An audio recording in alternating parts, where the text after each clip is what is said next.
Slow network? Check this first. We are going to check retransmissions, and this is how. Let us start by downloading a huge file. Here I've got 100 MB. Here it is downloading. This creates a steady TCP traffic. Now let's open Wireshark. Let me choose my interface. Now we can capture some traffic. I am going to intentionally drop 10% of packets.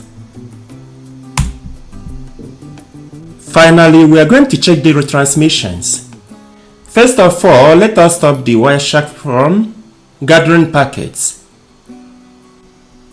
We've got a filter here which we are going to use to search for the retransmissions. Let's hit enter. Now we have found them.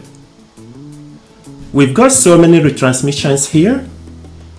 Remember, retransmissions happen when packets get dropped, so TCP sends them again. Here you can see the gap in between when packets were sent. Here is 1224, the next is 1240. Here we've got 1254, the next is 1311. So these gaps are very huge.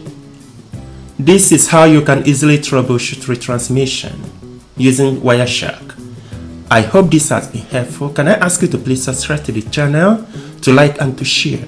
Watch the next video in order to see other interesting troubleshooting steps you could use.